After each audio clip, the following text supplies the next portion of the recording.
What is going on? I want to welcome you from half court for today, Friday, December 1st, 2023. I am one of your hosts, Sean Murphy, alongside the man, the myth, the legend, the Marquette Heat, coming from that beautiful seat, bringing his presence, the man, the myth, the legend, Troy Surdy.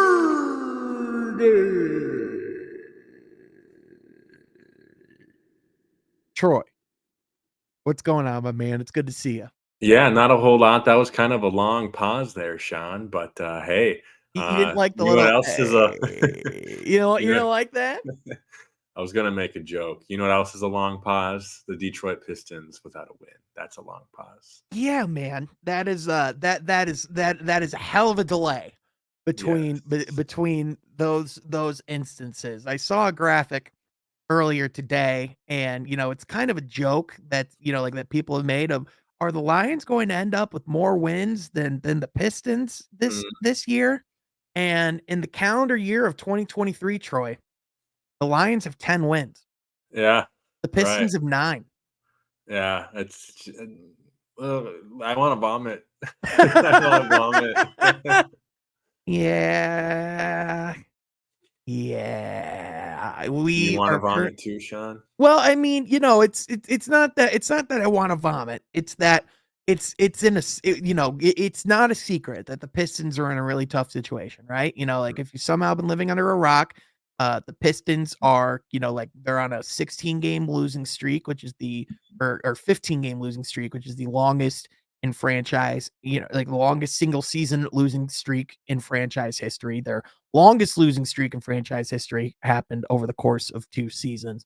Mhm. So it's one of those things where, like, when you break that record and it's so early into the season, it's Right. just one of those things where, like, you can't help but feel like a little discouraged, like, in that element. But on top of that, I think the biggest thing, like, the like, one of the scariest things that can happen in a rebuild, because again, try I don't want to, I don't want to say anything definitive. I don't want to come out, like, if anyone's expecting this to just be like a bashing podcast, like, that's just not who we are, right? Like, like, we can accept reality that it's Mhm. bad. But Correct. I think we're far more like trying to be constructive about it than trying to tear anybody down, right? Yeah, we're correct, 100% correct. But I do think it would be fair to our fans and for you and I to think of because we're not Troy Weaver, but Of just think course. of some practical things Oh, that of the course, Pistons 100%. organization and coaching Monty Williams can do. So, Yeah, 100%. And I think, listen, the like, with this roster, the Pistons are trying to figure out, like, a lot of different things. Like, obviously the rotation is something that's, like, still being, toyed with and things like that. But, like, ultimately, like, it's kind of coming down to the point where I think you can rotate, like, whatever you want, like, with this current roster, like, unless Bojan comes in and, like, adds a jolt in the arm to this team that, like, that they've just, like, desperately needed. I just firmly believe that, like, this team is at some point, especially towards the December 15th deadline, I mhm, think they are going to have to start considering a change, because once yeah, you start getting, like, all of these different players like, in your locker room, no longer, like, believing that, like, that you can win, and when that hope factor isn't there, and, like, the losing streak has the potential to stack. It's like one of those things where I don't think, I don't think Detroit has the wrong coach on the bench. Like, you can say, you can certainly say Monty hasn't, done the greatest job at this point, but he also hasn't had the greatest cards. But mhm. Troy, as you've kept watching, as you've kept tuning in, how have your thoughts changed? Where are you at right now? And what sort of changes do you want to see happen? Yeah, I guess what I've seen is the talent just isn't there. Not to say we don't have talent on our team. We absolutely have talent on our team, but the talent to compete in this NBA is not present, Yep. unfortunately. I have seen effort. I really have, believe it Hmm. or not. However, I've seen a lot of lackadaisical defense, more specifically in the paint. I haven't read up on a lot of stats in the paint, but I watched a lot of the Lakers game yesterday, and of course, I watched a few games before that, Cleveland game a Mhm. couple weeks ago, and I'm forgetting who else I've tortured myself seeing, the Pacers game. Uh, and it just seemed like buckets came in the paint too easily from their opponent. And I know Jalen Duren, is coming still back from missing a few games, and I know we don't have, I guess an elite big beyond him. I mean, we know Beef Stew's a great guy. He's our biggest interior He's presence. our He's the guy biggest we interior rely on in the presence. post for Right, sure. right, right. But I guess where I'm getting at is we don't have a Joker. We don't have an Anthony Davis even, right? And I just think that I don't know. I feel like effort in the paint. Effort is good overall, but effort in the paint lackadaisical defense, Sean. It's way too easy buckets I'm seeing on the defensive end. And with Imani Williams, I wanted a little more out of him because I tell you, we know he's a defensive minded coach. I want to see it translate.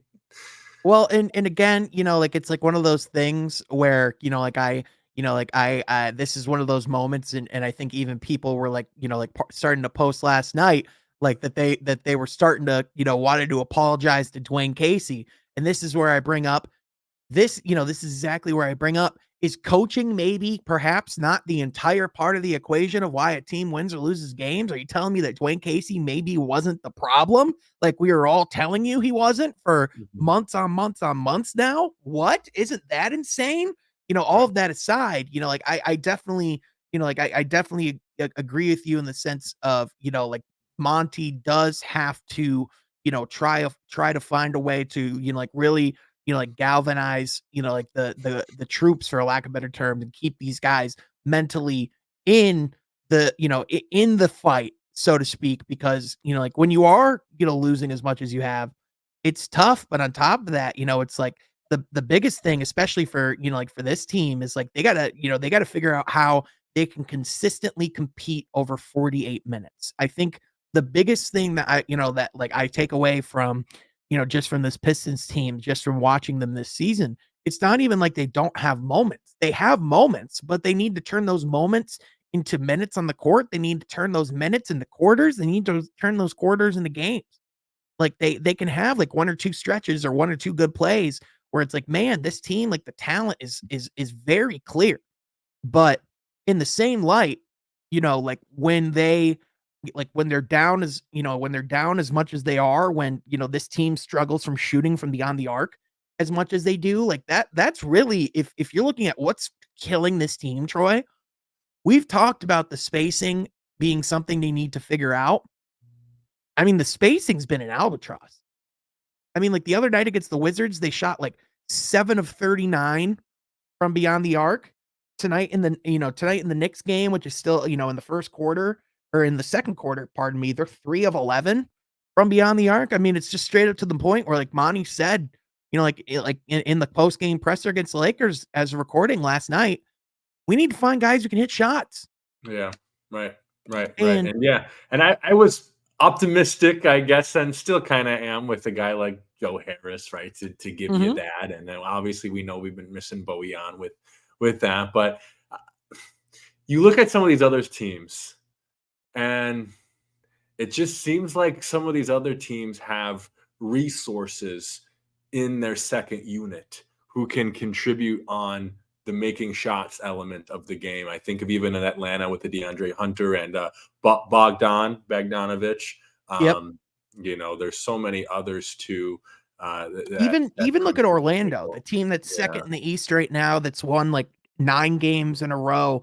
Like when you tune into like I was tuning into Orlando like earlier today, and it's like, all right, well, like what's the secret behind their success? Because obviously they have a lot of, they have a lot of young talent, really dynamic, offensive talent, which I think, like obviously I think that's going to be like what people gravitate and focus towards, because of course, like that's going to be, like the thing that flashes off the screen. But in my opinion, like if you look at Orlando, like part of what makes them really good is that they have a lot of veterans they bring off their bench. They have guys Mhm. like Gary Harris who can stretch the floor and can be a general for them. You have a guy in Joe Ingles who, like he's older now. He's definitely not the same player he used to be. But to have a guy who's essentially like a coach that you can bring off your bench, who's Yeah. as smart as he is, who can handle the ball, who can, he's not a defensive powerhouse, but he can certainly hold his own. But then even Mo Wagner, deeper on the bench, he's been in the league for like 5 to 6 years. Like the Pistons, like from top to down, it's just a ton of 21, 22, and 24-year-olds. And that's kind of, like when we talk about what does this team need to do, like in order to like, in order to like really take the next step, like what type of moves do they need to make? Like they need some adults in the room and like they need it in like they need it yesterday, and Right. obviously teams like Houston, like teams who, kind of had even like Indiana, like like they had their cap space and, they made the choice to, go out and fill it with guys like Dylan Brooks and, like Fred VanVleet and Bruce Brown and guys that, obviously we would all have, like there were some certain guys that, we would have loved to see in Pistons uniforms, but in the same light, I mean, even if the Pistons had Cam Johnson right now, do we have what, like 4 wins? 5, like 3 wins? Like, does that make this team drastically better? Right. Yeah. I see what you're getting at, but what I'm hearing from you of, needing guys, Mhm. the trade market is really our only option at this point. Yep. Um, And and even then obviously and I don't really know. well, and even then, and the reason why you haven't seen, like much noise yet, and why I think you're not gonna probably hear much noise for the next couple of weeks is because Troy, the date that people need to look out for as far as for trades and for when the trade season really just starts as a whole is December 15th. And the reason why that date's important is on December 15th, all players who have been signed to contracts this previous offseason will now be eligible to be in trade discussions. And, like you would be surprised how many guys throughout the league get signed to deals for the purpose of being a trade asset or something that they can move, like closer towards the deadline. So I definitely think that the conversations are going to only intensify as the like as we get closer to that date. But like ultimately, like I think the biggest thing that people are forgetting in this whole equation too, and again, like this isn't here to make excuses, this is just the reality of it. We talked about, like whether or not Cade missing as much time as he did was going to have an effect.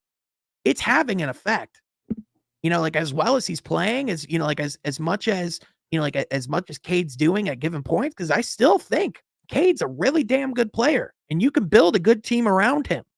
But in the same light, you're seeing some of that rust. You're seeing the cobwebs, for a lack of for excuse me, for a lack of better terms. And like I think you have to acknowledge, like, especially when you're missing guys like Bojan, Joe Harris, Monte Morris, who was supposed to bring so much, with Cade in the backcourt to be able to like, limit the turnovers and set things up for him on the offensive end of the ball. Like those things have an impact. Yeah, yeah, and if you haven't played basketball in the long period that he did, more specifically NBA basketball from the stretch that Cade missed last year, it's not as easy as an adjustment as it is to come back in high school or even college, right? I mean, this is truly the best players in the world who you have to struggle with, learn how to score against. I mean, it's a bigger adjustment than I feel like us Pistons fans are ready to admit. And I'm glad you did admit that. Well, cause But yeah, I mean, it's like, cause like he's out on the court with a ton of 21, 22, 23-year olds. And, he's expected to go out and make it all happen. No wonder the turnover issue is what it is. Like, mhm, especially when like one of his, like the second, like the guy who's the second in shot attempts on this team, Asar Thompson, is 15% from beyond the arc. As awesome as he's played this year, when your second leading, shot attempt guy is a rookie who's, who, don't get me wrong, looks to be a generational one at that. He isn't generational offensively, at least not yet. And so, like, no wonder the team's struggling as much as it is. It's one of those things where it's like, all right, why is it as bad as it is? Oh, context. That makes sense. Right now, obviously, like people on the internet are like, Bojan, like, you really think Bojan's going to come back and save this? No, I don't think anyone at this point, like watching this team lose as many games as it has or go through as much as it has, I don't think anyone believes that Bojan just comes in and suddenly this is an amazing team. Right. But Troy, a 20 point a game, 50, 40, 90 candidate. Are you telling me that that doesn't help this team right now? Right, right. It brings immediate, much needed immediate offensive presence. I'm still a little worried about the defensive end. Those were questions last year, but right now, buckets. We have a Sar Thompson. We didn't have a Sar Thompson last year, right? We have. And the other thing too is when you're, like when you're 20th in both offense and defense, and that's kind of the identity of what your team's, trying to do. I wholeheartedly agree that you look at it and you wonder what it's going to look like with him consistently on the court. However, with how important that skill set of shooting is to this team right now, like you almost take that small liability on the court and you do Right. your damnedest Correct. to play around it Right. because you And like that's it. my point with Yeah. Hasar is that we didn't have him last year. He can overcompensate on the defensive end. We need a guy Mhm, that can overcompensate on the offensive end. His name is Bojan. So we can expect some good scoring stretches. If he's the same guy we saw last year, that is, which mhm. I would have no reason to believe he's not. Yeah. But we need that same Bojan from last year. Yeah. Yeah. A guy who's been playing really well, since coming back in the lineup is Isaiah Livers. Like Oh yeah. I think he's, obviously he hasn't been shooting the ball the greatest each and every single night, but that's something, especially for a guy who just has made his season debut like last week. That's something that you give him time and allow him the grace to try and get that back over time. But Troy, let's talk about like, as far as, like players that you would want to see like the Pistons trade for. Like, do you think like I think they're in a point where they can just take whatever type of older talent that they can get. Do you think like would you want to see the Pistons maybe be a little bit more aggressive and go get an OG Anunoby type? Would like do you think would you be open to seeing a Jeremy Grant reunion of some form with how well he's been playing in Portland? Or do you even think something just, like going to get a guy, like an Alex Caruso type where he's an overall like role player, even maybe even, like someone like a Moses Moody, Andrew Wiggins, like someone like that. What are your thoughts? Are there players that you watch around the I mean, of course, there's players you would love to have throughout this league. Yeah. But what type of players, like if you were to describe the archetype, what Right. do you want on this team? The archetype is Jeremy Grant himself. A guy that can go out there, get buckets, play hard defense, can score the ball at will, knows the game of basketball, able to be a first, second, third, or fourth option on the team and know that he can do all of those options well. I think Jeremy Grant's a guy who, at least when I saw him in Detroit, didn't really have an ego Mhm, that you would be worried about playing with these young guys and be worried about with Amani Williams to coach. To me, Jeremy Grant's kind of the perfect one. Now, the $1 million question: what would we have to give up to get him? But I like OG Anunoby too, but Grant's more of the special guy. I don't think if we're gonna make a move now, even before February at the deadline, to me, it has to be somewhat of a splash. It can be a minor splash, and I would still call Jeremy Grant a minor splash. But to me, like Alex Caruso, great player, even a Wiggins or a Moody, that's just sticking your foot in the water and making a little splash. That's not, I think, the move that the Pistons need to make. Sure, those guys could help, but I feel like if we want to turn the circle quickly, and we want it to be quickly, it has to be one of those guys to come in. But I I think but OG. but I also think in fairness though, you don't want I think there is a balance to it in the other hand though, because the last thing you want to do is put yourself in the exact same position that you were in a few years ago when you went and Right. got Blake Griffin and went and made the panic trade. But I don't think Jeremy Grant's Blake Griffin. I would say Zach LaVine would be on that scale, and that's why Zach LaVine was not a name I even remotely dropped. For sure. But yeah, to your point, that's still true. But I still don't think Ananobi or Grant leads us in that leaning what you were just describing.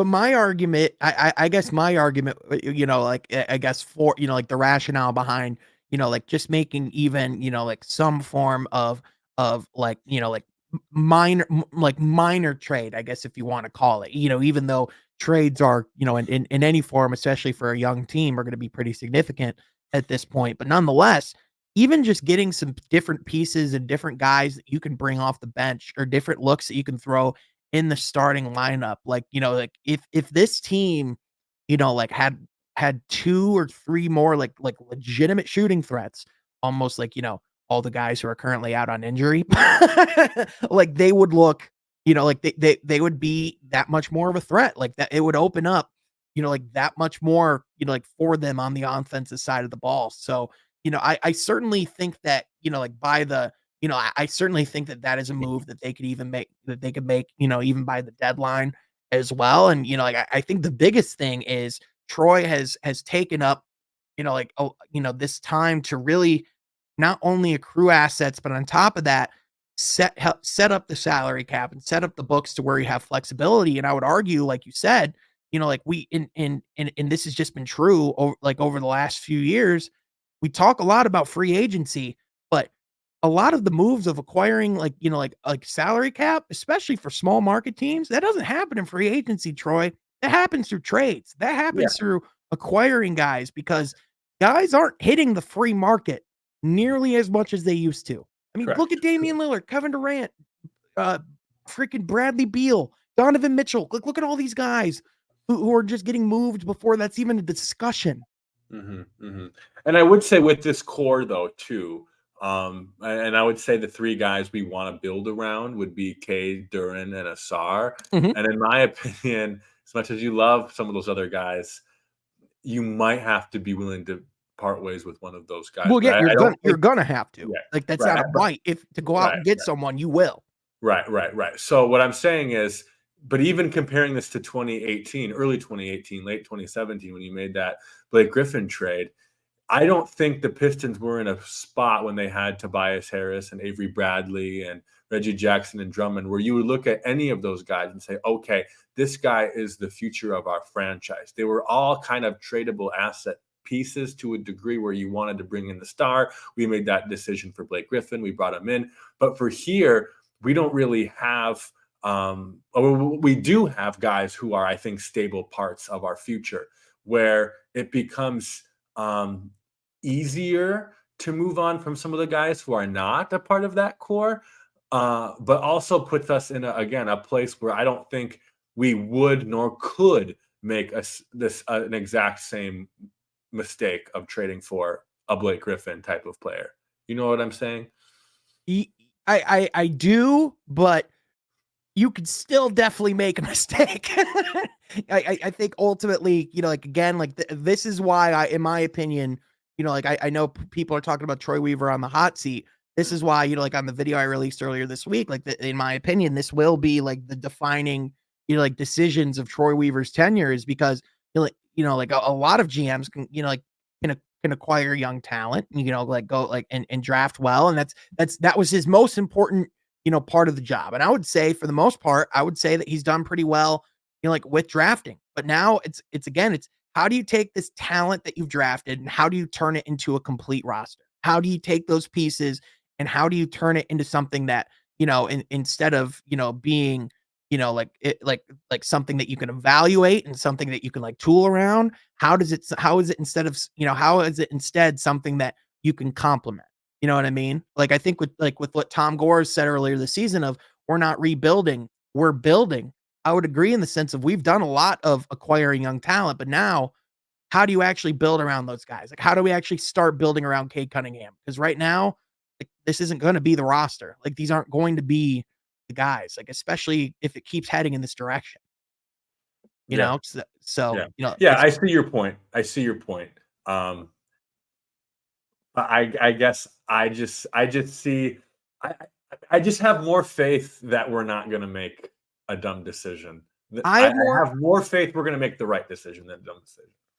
I have faith as well, but, like, again, like, this is, like, this is going in my opinion, like, this is going to be the thing that people ultimately, like, trust Troy Weaver on. And it's like, listen, like, we certainly trust in Troy Weaver and like the things that he's done so far, but it's like you can understand, like why fans have a hard time doing so just with Mhm. the amount of losses over the last calendar year, like in particular. But ultimately, I think like the counter to that is if the Pistons were to bring in, like new people in the front office tomorrow, like how would that not just set them back to ground zero and make Exactly. this whole thing, last even longer, That's not an especially option in my opinion. It's just not. same here, especially when you talk about, like a coach in Monty Williams who in part came to Detroit because of his faith in Troy Weaver. When when you talk about the fact, and again, people seem to not remember that Troy Weaver, has an extension that I don't even think has started yet,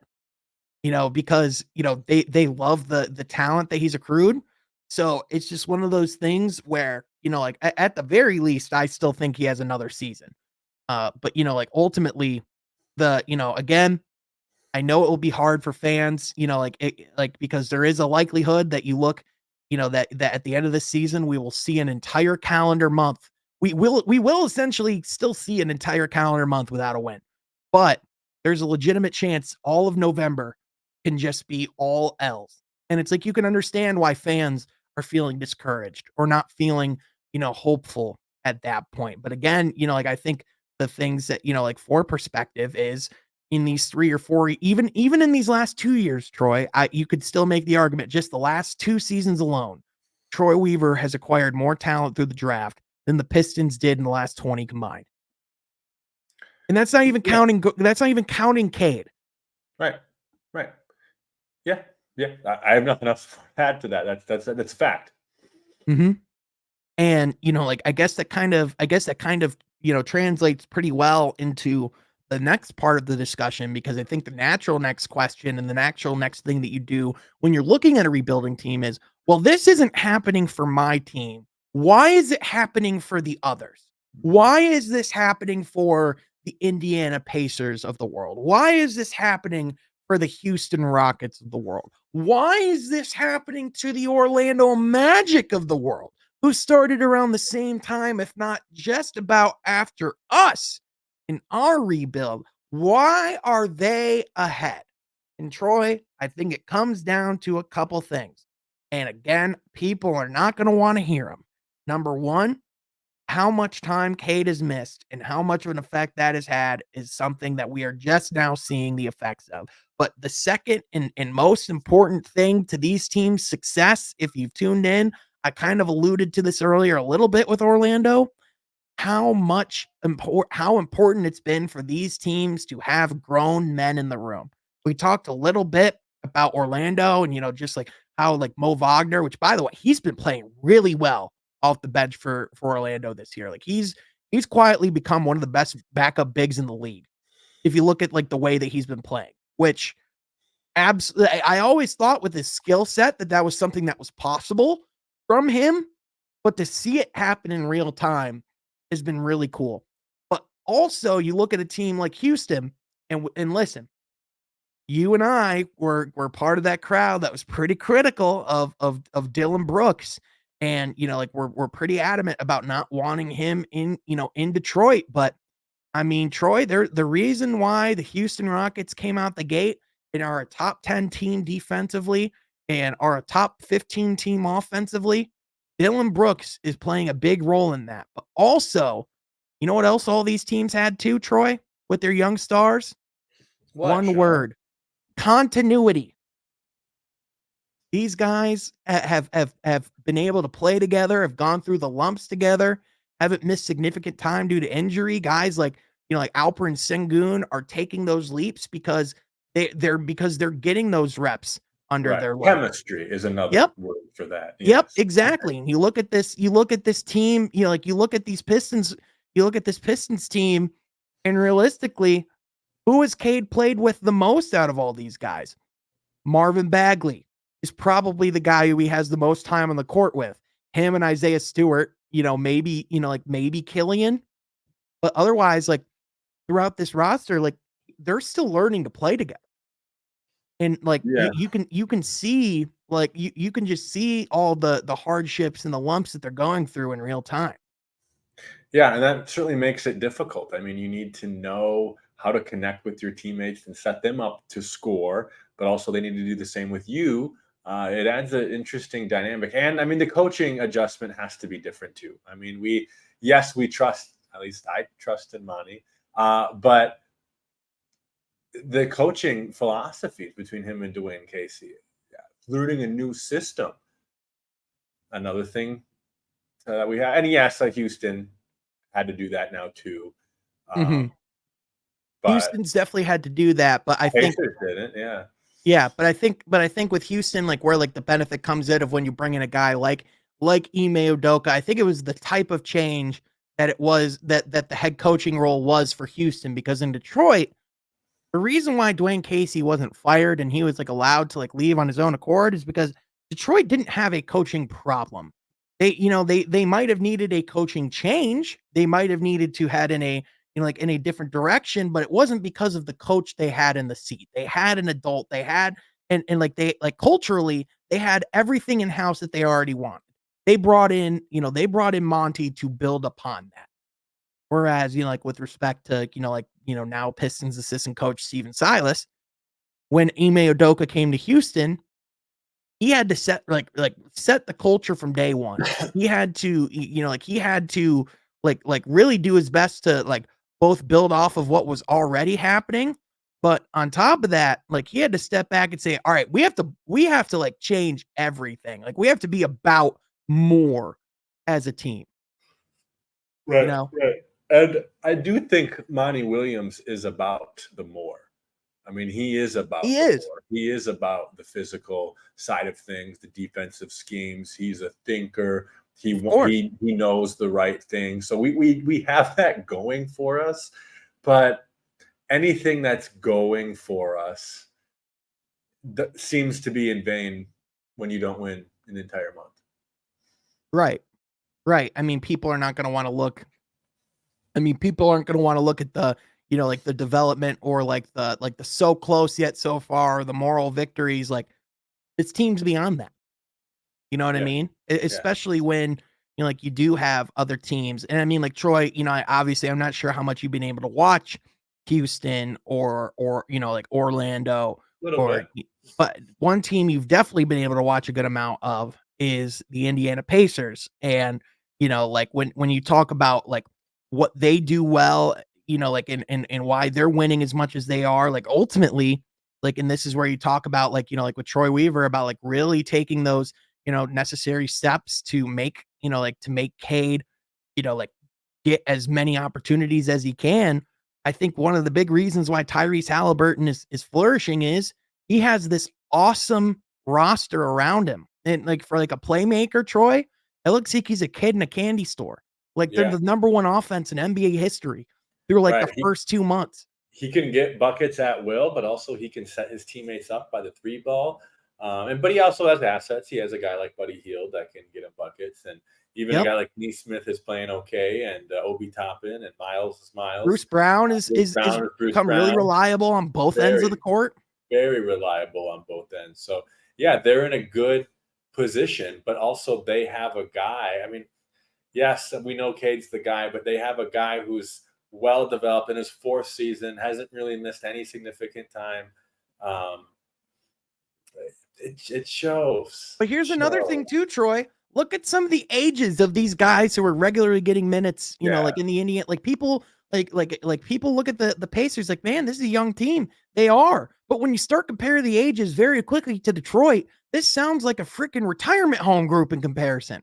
Cause, like, yeah, Tyrese Halliburton, I mean, he's 23, but Bruce Brown, 27, Miles Turner, 27, Buddy Hield. Believe it or not, Troy, Buddy Hield is 31. yeah. L- Like, He was a senior in college when I was a senior in high school. He was getting buckets for Oklahoma. yeah, even guys like Andrew Nemhard and Aaron Neesmith are 24. Like, even they, have come into the league, like, with a decent amount of, like, experience in perspective, right? Like Jarris Walker's 20 years old. That was their 6th pick. Like, Right. if He he was in can't find Detroit, court time. He if can't he was find in court time. Detroit, he would have played, like, he would be playing like 30 plus minutes a game. Troy, since we last talked about Jarris Walker, he hasn't gotten back on the court. Right, right. He's a G League player. Yeah. Mhm. And again, a big reason why is because they have veterans and they have guys that they can lean on, right? And so, Right. like that's why, again, like you look at those teams and you look at where Detroit is, it's like it just to me, it really just simply comes down to they need adults on the court and they need them now. And I think that's gonna be the big piece. Now, looking throughout like the rest of the league, looking at everything that's gone down, Troy, we're actually the in-season tournament bracket is set. And I would be remiss if we didn't at least talk about that a little bit before, like we started to head towards wrapping up the pod. In the Western Conference, in the Eastern Conference, the quarterfinal matchups are both set. In the East, we're actually getting in the first round, we're getting Bucks Knicks on Tuesday. And then on Monday, we're actually getting Pacers Celtics. Tyrese Halliburton and those Indiana Pacers will get to play on TNT for the first time, and they get to do so in Boston. How fun of a game is that going to be? It's going to be great. It's going to be great. Yep. And then on the Western Conference side, Troy, when you talk about how lucky we got, like with the matchups over there, listen to these. In the West quarterfinals, we're getting in the first round, Troy, Lakers, Suns. And then the 2-3 matchup is Kings, Pelicans. Troy, you look at this tournament bracket from top to down. And even though you could like make the argument that the league might have wanted a couple different teams in there over a couple other teams, this is a perfect scenario for the NBA when you talk about the in-season tournament, because Right. look at the balance that you have of established stars in Yeah. LeBron, Anthony Davis, Kevin Durant, Devin Booker. You even have guys, you have guys like Giannis, you have Damian Lillard, you even have like the Knicks, who, is just like such like a huge brand in the game of basketball.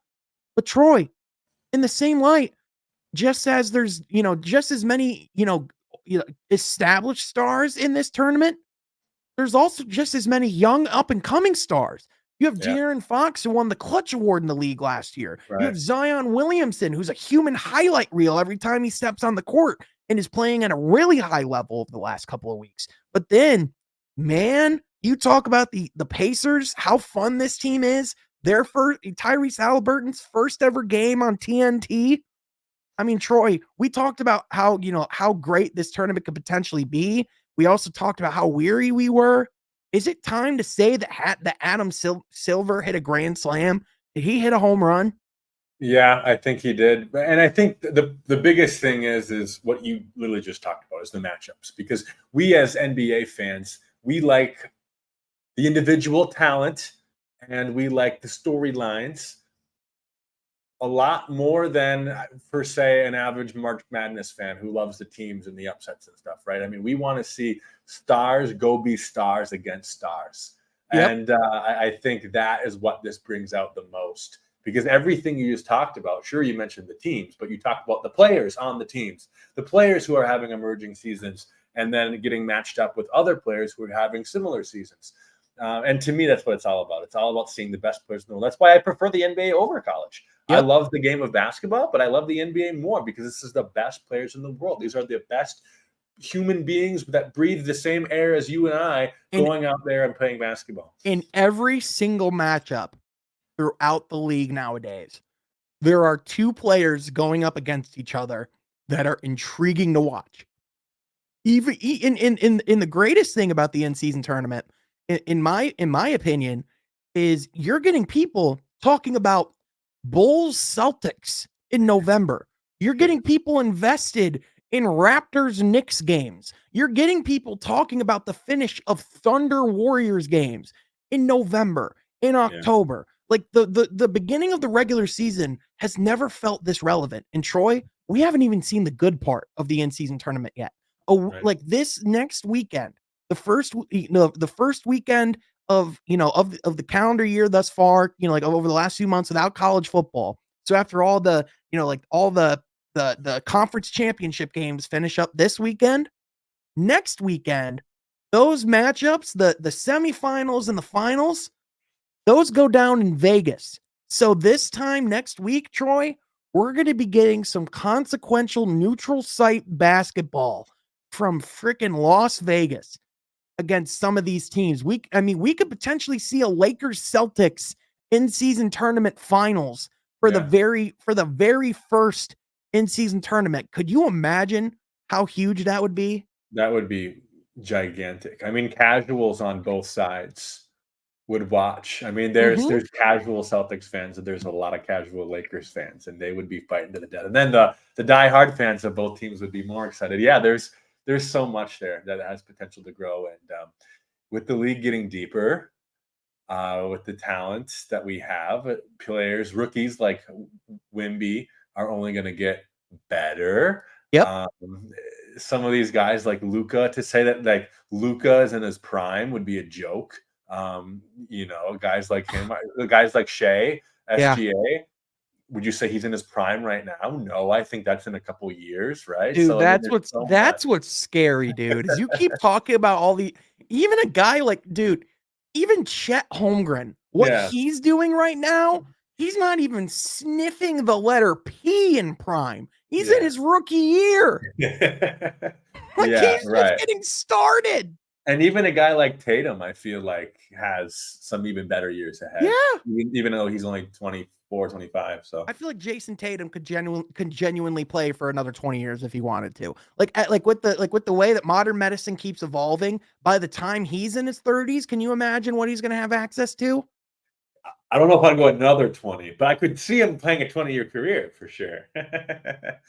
I You might think I'm crazy, Troy. I if he wanted to, I think he could play another 20. I legitimately could. That's how like Okay. that's how You crazy believe I think. you believe in Tatum, yeah. I mean, he's a hell of an athlete, man. The dude can play. But I mean, like, obviously, it would have been cool to see the Pistons be more competitive, in the in-season tournament. It's unfortunate that their losing streak took place in the midst of the in-season tournament. But it is what it is. The one last thing, with regards to tournament that I wanted to talk to you about. Have you heard about all this conversation regarding the point differential within the tournament? Have you heard about what's been going on because of that? I guess I have not, Sean. So, it was really interesting on Tuesday, Troy, because this was when the in-season tournament was starting to wrap up. And because of that, you had teams that were going at it through all four quarters. And you had teams like the Celtics who, in their last two in-season tournament games, you look at the scores, they went and absolutely, they went and absolutely blew out the Bulls and the Raptors. The reason why they did that, Troy, was because in order to make it into the tournament, they had to meet a certain point differential. If you're not aware, the way that they did the tiebreakers in this tournament was by point differential in each game. And so in the fourth quarter, the other night, as the Celtics are already up by almost 30 against the Chicago Bulls, the Celtics start sending Andre Drummond to the free throw line. They do hack a Drummond in the fourth quarter as the Bulls are down by almost 30. It's so egregious that Joe Mazzulla during the game literally has to walk over to Billy Donovan and be like, "Hey, this is for the in-season tournament. Like this is like we're not trying to beat the crap out of you guys. This is solely so we can get in the in-season tournament." Like he literally had to go up and say that to him like during the game. And there's been like even like DeMar DeRozan, I believe it was last week. I believe he got ejected from a game for being upset. And funny enough, he was playing against the Raptors, Yeah. because they were trying to push the score to try and get in the in season tournament, even though they were already eliminated by that point. Yeah. Like, Right, but when you're eliminated, you play to keep other teams out, right? That's right. kind of the name of the game. And So, obviously that's kind of sparked, it's kind of gotten back to to the conversation that we have about the unwritten rules of the game. And, obviously I empathize for for teams, like Chicago, and you feel bad for a guy like Andre Drummond who's getting intentionally fouled when they're down by 32 points. But on the other hand, I mean, Troy, you can't say that this isn't making basketball games more interesting. I mean, oh, we're it's talking making about a basketball game, games more interesting. we're talking about a game that was literally in garbage time. Yeah, yeah, yeah. That's So, special stuff. There's never been a year where we've done that. So mhm. Yeah, 100%. So, yeah, especially, like I found it especially ironic that of all people that it happened to Andre Drummond. It was like only to Dre. You know what I mean? yeah. Did you hear speaking of the Bulls, did you hear that they're finally going to start listening to looks like pretty soon they're going to start finally listening to those Zach LaVine offers? Sounds like they're, sounds like Yeah. the Well, Lakers. I knew that they were going to. So but now they finally are. Okay. Mhm. Yep, and on top of that, on top of that, there's rumors coming around that the Lakers would apparently be more interested in DeMar DeRozan and Alex Caruso than they would be in a Zach LaVine, which makes a lot of sense. But I mean, ultimately, Troy, like in my estimation, you could package those players wherever you want, whatever fashion you can. It just needs to happen yesterday for this Mhm. Bulls franchise. Yeah. They already had 2 or 3 players only meetings to start this season, Right, like, because they're trying to contend. yeah, they would tell you their rationale for bringing this team back after last year was, "We were 1 quarter away from getting, from getting in from the play-in, and the team that we were facing, they got to the finals." But Troy, do you think there's a world where that Bulls team gets in instead of the Heat, Right. and they're actually And the they're gonna go to ones the that goes to finals. the finals? Yeah, no. And that's the problem. Yeah, And like no. the problem, I mean, it's not a problem because I love the competitiveness, but when you are dealing with the best players in the world, there has to be a side that untouchable competitive nature. But Mhm. sometimes that competitive nature makes you say and do things that us fans like pee our pants laughing about, like that we Yep. can compete for a championship from the Chicago Bulls.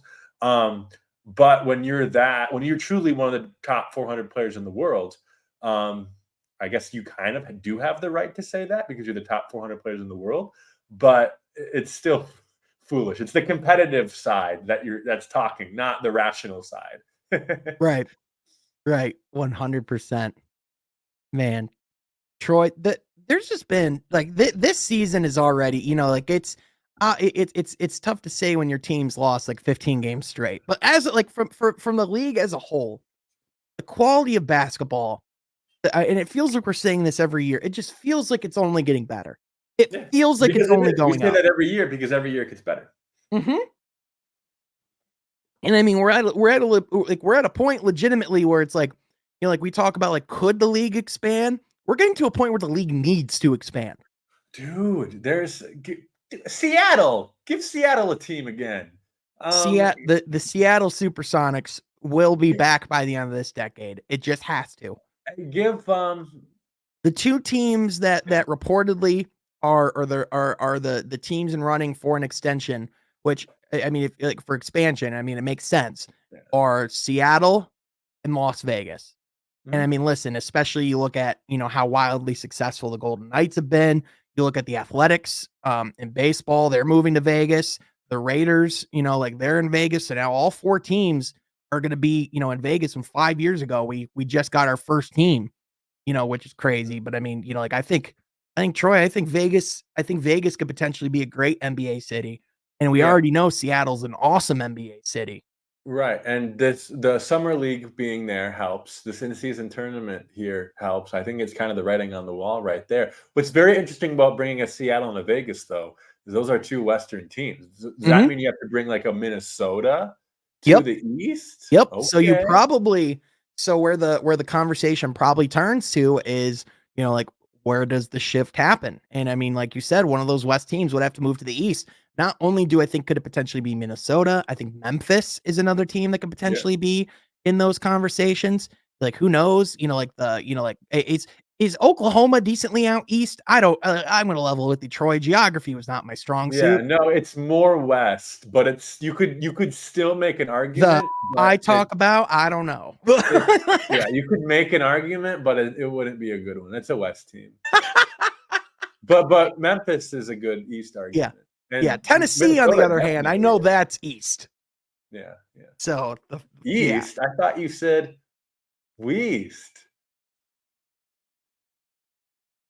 Ladies and gentlemen, this has been another episode of From Half Court. Thank you so much.